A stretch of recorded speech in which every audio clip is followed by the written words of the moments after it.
할렐루야. 주님의 은혜가 오늘도 여러분 삶 가운데 가득하시기를 주님의 이름으로 축원을 드립니다.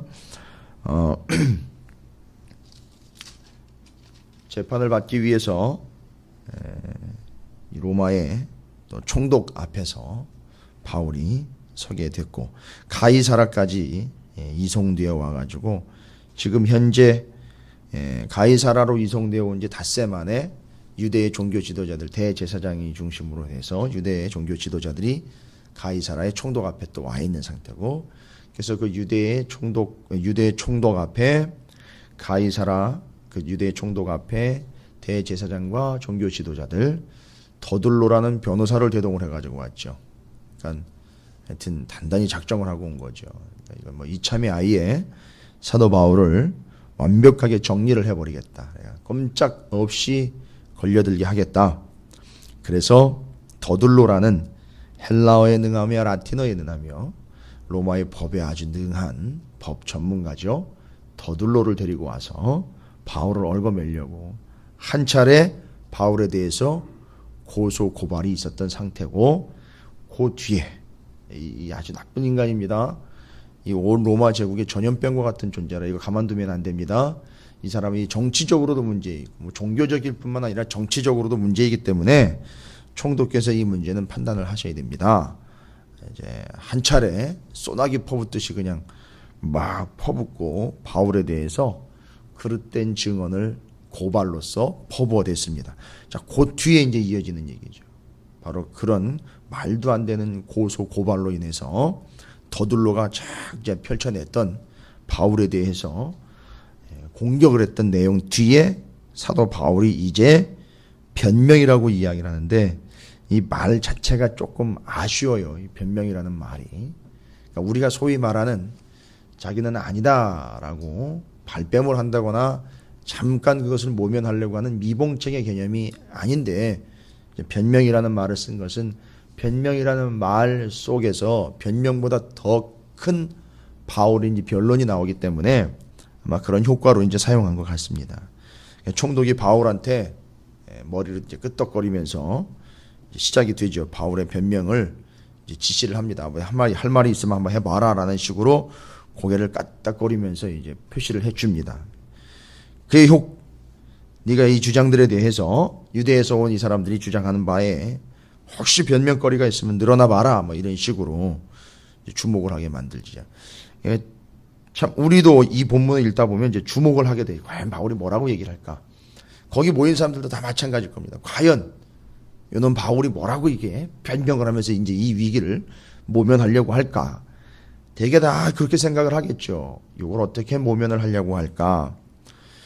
지금 이제 보자는 거죠. 어떻게 합리화를 시키는가, 어떻게 이 주장을 거부를 하는지, 혹은 이제 반박을 하는지, 변호를 하는지 한번 보자 이야기를 했는데, 근데 여기 이 장면을 사도 바울이 기록을 한 것이 아니라 이 장면을 유대의 종교 지도자들과 총독, 군인들이 있고 바울은 혼자 지금 거기다가 바울과 함께 선교 사역을 감당하고 있는 이 장면을 기록한 누가가 이걸 기록을 하고 있지 않습니까? 그러니까 누가가 본 거예요. 사도행전은 누가가 기록을 했으니 이 모든 사건은 우리가 얼핏 읽어가다 보면 마치 바울이 이야기한 것처럼 이제 들릴 수 있을 정도로 아주 실질적으로 아주 리얼하게 잘 기록을 해놨는데, 이 부분에 있어서는 의원 누가가, 선교팀 일행이요 바울과 함께 동역했던 동역자 누가가 아주 정확하게 이 모든 정황을 다 판단을 해서 기록을 했어요. 그럼 뭐라고 기록을 한 거냐 하면, 있는 그대로를 열거하거나 나열한 것이 아니라 여기 사용된 단어인 변명이라는 단어가 있어요. 사도 바울이 변명하고 그 사도 바울이 그들 앞에서 자기가 어떤 존재이고 또 어떤 식으로 변명을 하는지에 대한 것들을 이미 누가는 다 정리가 돼서 기꺼이 변명하나이다 해서 10절 뒷부분에 내 사건에 대해 기꺼이 변명하나이다 라고 하는 이 변명이라는 단어를 우리가 일반적으로 생각하는 위기 모면용이나 아니면 거부한다거나 설득력이 있다거나 반박하고 변호한다라는 단순한 개념을 넘어서 여기 변명이라는 말은요, 헬라어 원어로 아주 완벽하고 설득력 있는 논거를 제시해서 끝내버렸다 이런 뜻이에요. 그러니까 지금 여기 변명이라는 말을 읽으면 오해하시면 안 돼요. 그래서 어디 한번 해봅시다가 아니라 바울은 이미 끝났다 이렇게 정리가 된 거예요. 변명이라는 단어가 그런 뜻을 가지고 있습니다. 그러니까 이 본문은 이미 누가가 다 보고 판단해서 정확하게 결론이 나버린 이야기를 이렇게 후에 기술을 한 건데 바울이 완벽하게 이겼다 이런 얘기예요. 근데 그게 우격다짐으로 이긴 게 아니라 거기 있는 사람들 완전히 다 눌러버렸다는 얘기예요. 아무도 바울이 한 얘기에 대해서 찍소리도 못했다 이런 얘기인 거예요. 결론은 아주 완벽하게 정리가 된 상황을 풀어주고 있는 겁니다. 도대체 뭘 어떻게 했길래 사도 바울이 변명이라는 것이 그냥 위기를 모면하려고 던져버린 자기 합리화가 아니라 증거도 됐고요. 완벽하고 설득력 있다가 논거가 제시가 돼가지고 완벽하게 이제 정리가 다 돼버렸더라는. 바울이 한 얘기는 뒤에 쭉 나와요. 뭐 다른 거 없습니다. 뭐라고 쭉 얘기는 하는 거예요. 그 반응들이 다 입을 담을 수밖에 없을 정도로 그냥 입을 막아버린 거죠. 다른 사람들의 입을 다. 유대의 반론자들이요. 아무 소리를 못합니다. 심지어는요. 총독의 반응도 기가 막힙니다. 총독도 그만하라랍니다. 왜냐? 이쪽의 의견을 들었으면 이쪽 얘기 들으면서 계속 들으면서 이제 공격을 하면 변호하고 공격하면 변호 이런 식으로 해서 드러내서 판단을 해야 되는데 이제 더 이상 들을 필요 없다는 거예요. 안 듣는다는 거예요. 가라는 겁니다. 가 있으라는 거예요. 뭔 얘기입니까? 총독은 이미 이 내용을 다 알고 있어요. 바울이 왜 여기 끌려왔는지, 바울을 향한 저들의 고소 내용이 뭔지, 바울을 고소하려고 여기 떼거지로 몰려온 이 유대 종교 지도자들이 왜 왔는지도 다 아는 거예요. 왜냐하면 생각을 해보십시오. 이거는 어떻게 보면 이미 검찰의 지위가 떨어진 거예요. 요즘으로 치면 검찰의 기소가 돼가지고 이미 조사가 다 끝난 거예요. 천부장 루시아가 이 정도 되는 보고서를 갖다가 이미 이 바울과 함께 총독에게 가져온 겁니다. 그러니까 내용은 다 알고 있어요. 파악도 다 돼 있는 상태예요. 근데 와가지고 유대인들이 고발을 하니 그걸 들었는데 바울의 이야기를 딱 듣는 순간 끝난 거예요. 얘기를 더 이상 들을 필요가 없는 겁니다. 다 알고 있다. 그리고 바울의 이야기는 완벽했고 설득력 있고 논거가 제시가 됐기 때문에 오케이 끝 이렇게 돼버린 거예요. 지금 본문의 내용들을 읽어가시다 보면 그 총독의 행동들과 또 바울의 변론 뒤에 바로 총독이 이야기하고 있는 그 상황을 누가가 기록을 해서 설명을 해놓은 것 22절에 벨릭스가 이 도에 관한 것을 더 자세히 아는 거로. 이런 벨릭스가 예수 믿는 사람이 아니거든요. 이 문제에 이 도요, 이 그리스도를 전하고 있는 사도 바울의 복음 이걸 알고 있다는 거예요. 그래서 자세히 안 되는 거예요. 그럼 자세히 누가 얘기했습니까? 아직 바울이 자세히 얘기한 상태도 아니에요. 이건 누가 얘기를 한 겁니까? 자세히 적은 거예요. 종교분쟁연구소에서 연구해가지고 보고서를 올린 게 아니에요. 천부장 루시아가 이미 방대한 양의 내용들을 정리를 다 해서 바울이 어떤 사람이고 바울이 뭐 때문에 문제가 됐고 바울이 전하는 내용이 무엇이고 그거에 대해서 유대인들이 어떤 반응이 있다 이거 다 나온 거예요. 여러분 생각해 보십시오. 그냥 잠깐 나쁜 놈 이래가지고 잡아다가 기분 나쁜 놈 해가지고 처형할 수 있는 내용이 아니잖아요. 로마의 시민을 지금 기소를 해야 되는데 지금 법적인 절차를 밟고 있는 상황인데 대충 뭐 문제 일으켰으니까 너 한번 살아봐라 이런 식의 개념이 아니라는 거죠. 조사가 다 된 거예요. 그러니까 오히려 복음을 전하는 이보다도 더 잘할 수 있는 그런 복음의 내용이 뭔지 바울이 전한 게 뭔지를 이미 벨릭스 총독은 알고 있다는 얘기예요. 그 알고 있는 상황에서 바울이 자기를 변명이라고 얘기했는데 아까도 말씀드렸죠. 완벽하고 설득력 있게 논거를 제시합니다. 자, 바울의 논거를 들어보십시오. 나 예루살렘에 들어간 지 12일도 채 안 됐었다. 그 12일도 채 안 되는 동안은 내가 여기저기 돌아다니면서 사람들을 만나가지고 폭동을 일으킨다거나 문제를 일으킬 시간도 없을 뿐만 아니라 나는 바깥으로 돌다가 들어왔기 때문에 여기서 누굴 만나가지고 뭘 어떻게 도모할 수 있을 만한 그런 개념도 아직은 없다. 그리고 내가 이 유대인들이 나를 고발하는 저 유대인들처럼 바로 그 성전에 들어가가지고 예배를 드리고 있었다. 그리고 또 유대인들이 고발하는 내용들을 하자면 그들이 나를 고발하는 바로 그 하나님에 대해 나도 믿고 있고 이미 나는 하나님의 말씀이 성경 말씀을 다 믿고 있고 그들도 믿고 있는 바 부활의 소망을 나도 믿고 있고 근데 이렇게 결례라는 게 이제 예루살렘의 성전에 들어가가지고선 일정한 기간을 정해서 나시린 서원을 하고 나시린 서원에 그 기간 일주일 정도를 지금 보내고 제사도 드렸고 예배도 드렸다. 이거 내가 다 한 거다.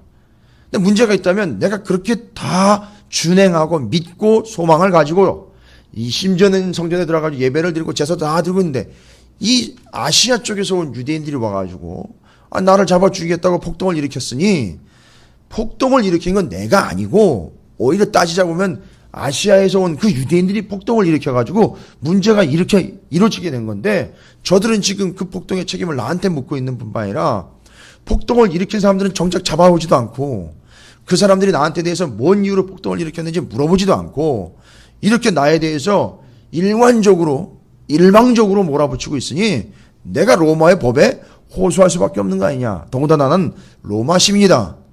뭐 들어갈 필요도 없는 거예요. 벨릭스가 이 이야기를 탁 듣고는 얘기한 거예요. 됐다 이제 그만해라. 더 이상 들어볼 필요도 없다는 얘기.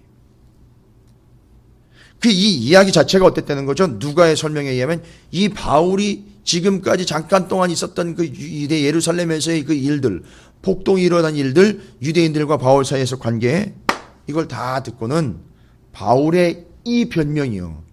워낙에 완벽한 데다가 워낙에 설득력이 있는 데다가 완벽한 논거를 제시를 해서 바울에 대해서 혐의점을 발견할 수가 없다는 거죠.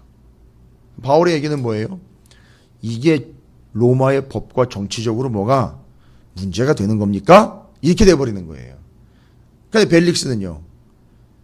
따져보고 생각해봐도 이건 종교적인 문제이지 유대인들 간의 문제지 로마가 이 문제에 대해서 관여가 됐다거나 로마가 이 문제에 대해서 뭐라고 왈가왈부할 수 있는 상황이 아니었다는 거죠. 단 로마 시민인 바울을 잡아서 죽이려고 하니까 로마는 그거를 보호해줘야 될 책임감에서 총독은 지금 자기의 일을 하고 있는 거예요. 자기는 이미 보고서를 보고서 알고 있기 때문에 이미 알고 있었던 그 복음에 대한 내용 근데 바울이 워낙에 정확하고 완벽하게 지금 변론을 해내고 있으니 너무 확신이 차 있는 그 변론이었고 뭐라고 다시 공격을 할 수 있는 여지도 없다는 거죠. 너무 확실한 거예요. 자, 그래서 벨릭스가 총독입니다, 여러분. 누구의 몇 마디 말만 들어도 판단이 다 설 수 있는 그런 사람이에요. 뭐 어영부영 아무리 정치에 눈이 멀었다 하더라도 자기가 자기 자리까지 위태할 만큼 그렇게 멍청한 사람이 아니에요. 다 판단 내려집니다. 그런데 누가가 설명한 바에 의하면 이 분위기는요. 벨릭스 총독이 넘어갔다 이거예요. 완벽하게 바울의 편으로 넘어갔다 이 얘기예요. 그러니까 바울을 두둔해주는 게 아니라 바울에게서는 전혀 혐의점을 잡지 못했다는 거예요. 왜요? 벨릭스가 보고서로 알고 있는 내용과 바울이 지금 변호하고 있는 내용이 너무너무 확실한 거예요. 정확한 데다가 완벽하고 설득력이 있고 논거가 분명한 거예요. 그러니까 더 이상 들어볼 이유도 없다는 거예요. 정확하다는 거죠. 그러니까 여기에 넘어간 거예요. 설득을 당한 거예요. 여러분 그래서 제가 이 부분을 보면서 법적인 개념이 아니라 우리도 가끔은 그렇잖아요. 우리도 가끔은 변호를 해야 될 때가 오지 않습니까? 내 자신에 대해서. 그러니까 여기에 말로 하면 내 자신을 변명 곧 변호해야 될 때가 와요. 제가 예언을 하는 게 아니라 살아가다 보면 이런 상황들이 겹치게 돼요. 겪게 됩니다. 근데 여기서 정말 큰 진리를 발견하게 됩니다. 변호, 변명. 여러분 변호라는 것 법적인 용어 말고요. 내 입장을 설명을 해야 되는 좀 어려운 상황 가운데 여러분이 혹시라도 처하게 된다면 잊지 마세요. 여기 바울의 모습을 보십시오. 변호는 뭐냐? 변명은 뭐냐? 변명은 거리를 찾는 게 아니에요. 변호, 곧 변명은 변호라고 하죠. 변호는 삶이에요, 삶. 변호는 삶입니다. 뭔 얘기입니까? 변호는 사실을 있는 그대로, 그러니까 산 그대로, 자기가 살아온 그대로를 정확하게 전할 수 있는 게 변호예요. 그것 외에 완벽한 변호가 없어요. 정말 완벽한 변명은 바로 그거예요. 내가 그렇게 살아온 것. 그게 내 변호거리예요. 그게 나를 변호하는 방법이에요. 사도 바울이요, 지금 그렇게 변호하고 있는 겁니다. 바울은 그렇게 한 거예요. 뭐죠? 복음을 위하여 나는 삶을 살아왔다는 거죠. 쭉.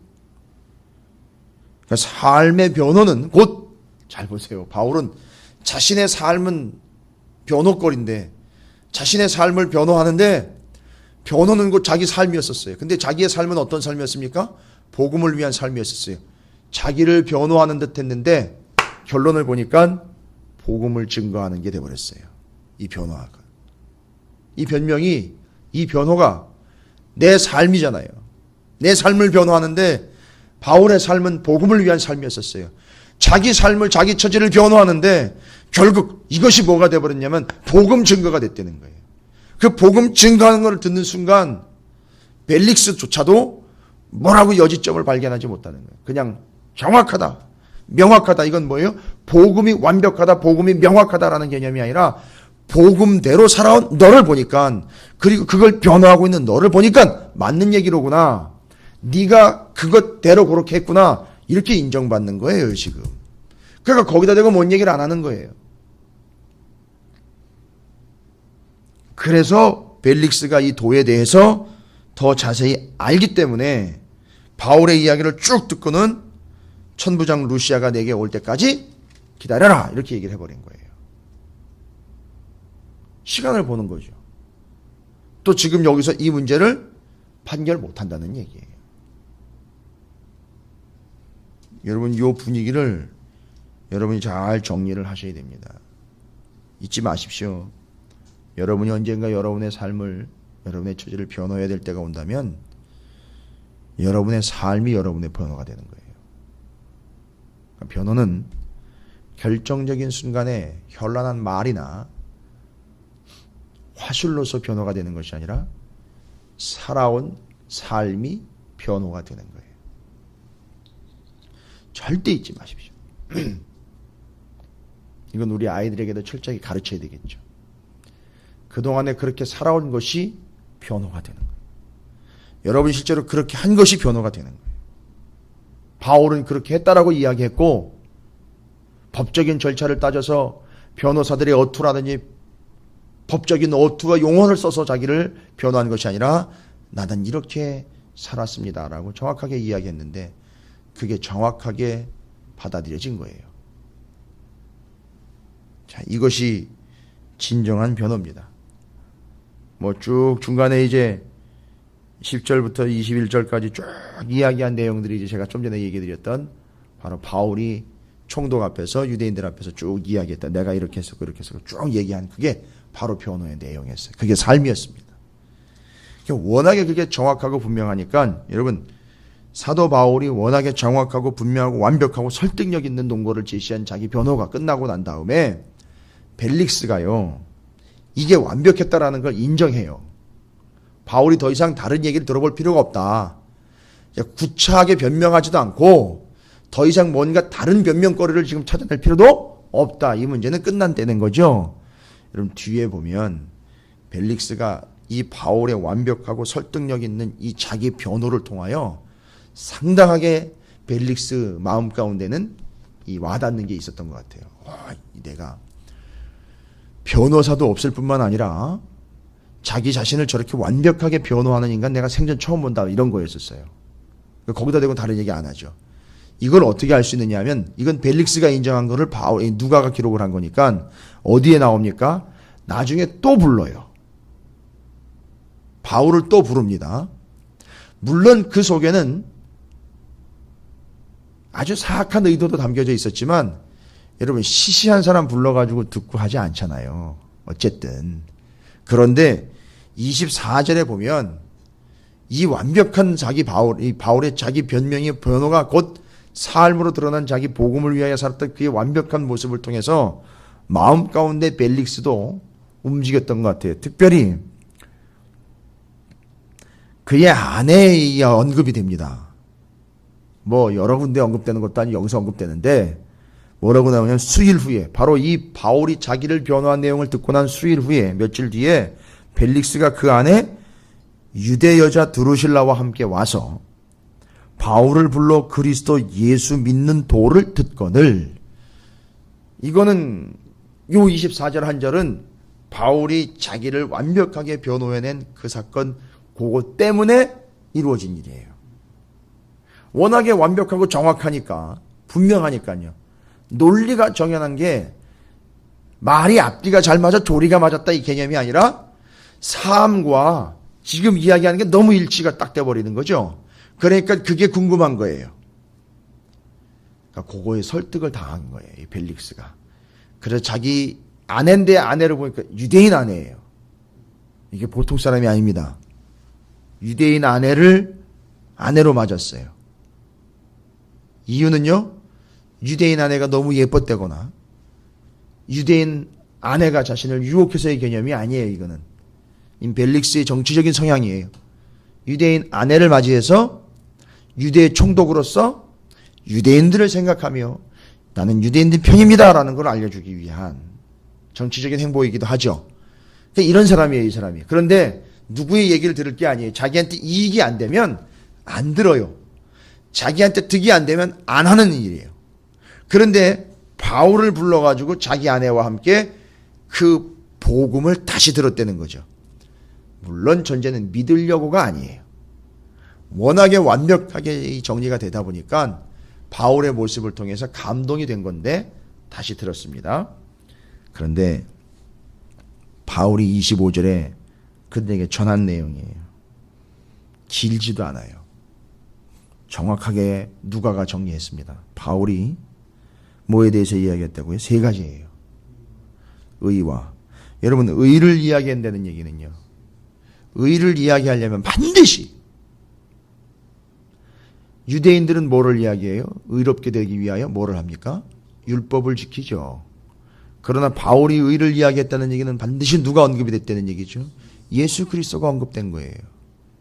그 다음에는요, 절제. 이 절제라는 건 뭘 이야기하는 겁니까? 예수를 믿음으로 인하여 겪게 되는 모든 일들 가운데 심지어는 목숨까지도 아끼지 아니하고 드리는 바. 절제라는 건 뭐를 안 한다는 것이 아니라 그 믿음, 예수 그리스도를 위하여 내 삶을 어떻게 했다는 거죠? 다 드렸다는 거예요. 이게 예수 믿는 자의 삶이라는 거죠. 그 다음에 마지막으로 뭘 얘기했다고 그러죠? 장차 오는 심판, 재림주 예수 그리스도를 이야기한 거잖아요. 근데 잘 보세요. 그걸 듣고 벨릭스가 어떻게 했다 그랬어요? 두려워했다 그랬어요. 그걸 듣고 두려워했다 그랬어요. 왜요? 바울은 그걸 당당하게 전했는데 알고 봤더니만 바울이 그 벨릭스 앞에서, 유대인들 앞에서 당당하게 전한 것은 뭐 다른 거 없어요. 의와 절제와 장차 오실 예수 그리스도에 대한 자기 삶을 전한 거잖아요. 너무 완벽하게 당당하게 전했는데 자기의 삶은요, 벨릭스 자신의 삶은요, 거기에 비춰보니까 안 되겠다 싶은 거죠. 워낙에 저놈이 확신이 내 있어가지고 그걸 얘기를 한 걸 내가 좀 다시 들어보려고 했는데, 한마디로 이야기하면 벨릭스는 이렇게 끝내버린 거예요. 야, 그건 저놈한테는 해당되는 얘기겠다.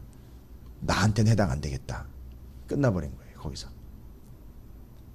두려운 거예요. 왜요? 자기도 자기 처지를 인정한 거예요. 나도 이렇게 살다간 심판이로구나. 그게 아쉬운 거죠. 그래서 두려워하여 대답하되 뭐라고 얘기합니까? 지금은 가라, 내가 틈이 있으면 너를 부르리라 하고 그 다음에 안 불렀어요. 자꾸 들으면요 어떻게 된다고요? 들으면 자기의 처지가 폭로가 되잖아요. 잘 보십시오. 여러 사람 앞에, 심지어 로마의 법 앞에서, 총독 앞에서 바울은 자기의 삶을 앞뒤 전후 좌우 잴 것 없이 누가 뭐라 그럴 수 없을 정도로 완벽하게 변호가 됐죠. 그러나 벨릭스는요, 나도 만약에 저 입장이었으면 어떻다는 걸 자기는 변호할 게 없다는 거예요.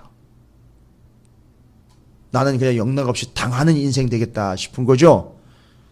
그 다음엔 예수를 믿으면 되는데 믿지 않고 두려워서 그냥 거기서 끝내버린 겁니다. 기회가 왔는데 거기서 놓쳐버린 거예요. 그리고 다음에 부르겠다 했는데 아니요.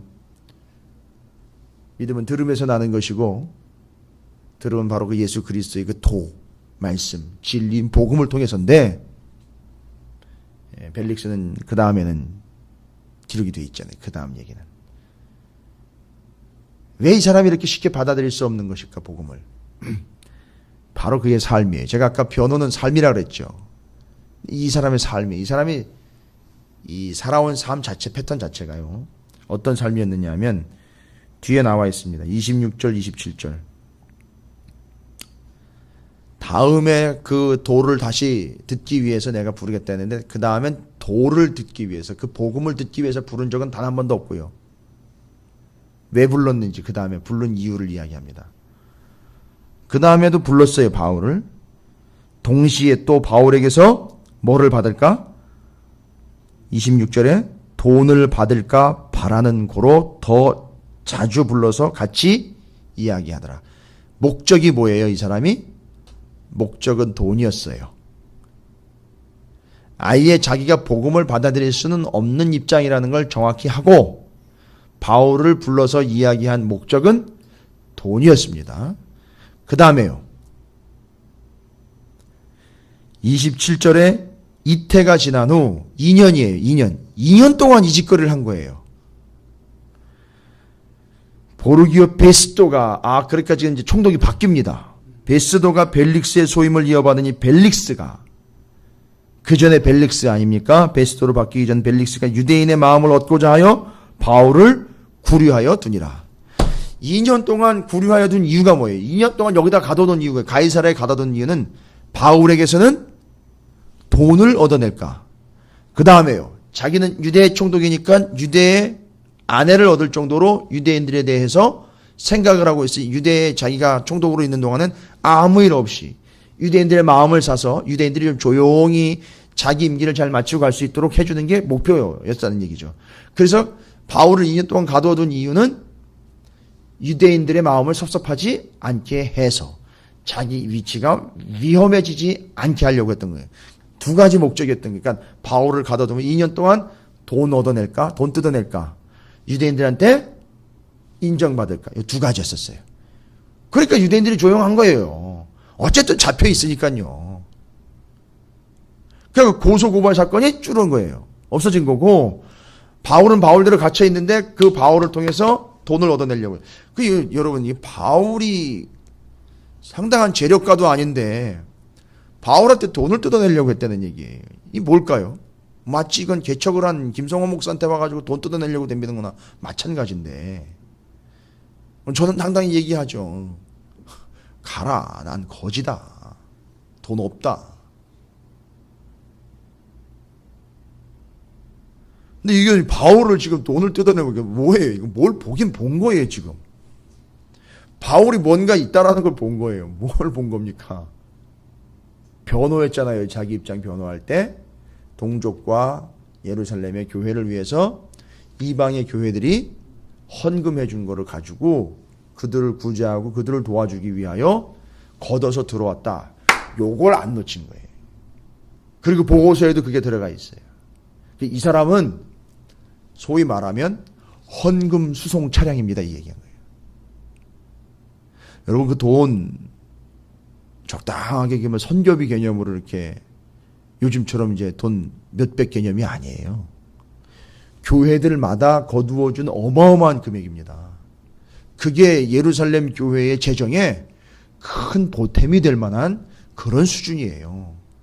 그러니까 바울은 그걸요 목숨 걸고 전해야 되는 거예요. 그러니까 들어온 거예요. 자기가 안 들어오면 예루살렘 교회가요 어려움을 겪어요. 실제로 돈이 없으니까요. 자꾸 돈 하니까 여러분 오해하지 마세요. 이건 선교 헌금이에요. 자, 이걸 다루는 자가 이 바울이란 말이죠. 그러니까 거기서 뭔가 나올 수 있겠거니 생각을 한 거예요. 게다가 이제 유대인들 같은 경우는 바울을 싫어하니 바울을 붙잡아 두면서 유대인들에게는 마음을 끌었던 겁니다. 자, 여러분, 이게 바로 이제 벨릭스 총독의 모습이었고 벨릭스 총독 앞에서의 당당했던 바울의 모습입니다. 여러분, 바울은 그의 시작이 됐습니다. 이제 복음의 시작이 됩니다. 로마로 가는 길의 시작이 돼요. 로마로 행하게 될 그의 복음의 여정이 이렇게 시작이 됩니다. 우리가 어떤 삶을 살고 있고 또 어떻게 살아가야 될지를 바울이 이야기해 주고 있습니다. 이런 이 벨릭스와 같은 존재들이 있고요. 바울과 같은 존재들이 있어요. 여러분의 삶을 좀 돌아보시기 바랍니다. 여러분 그 사이에서 답을 얻을 수 있을 거예요.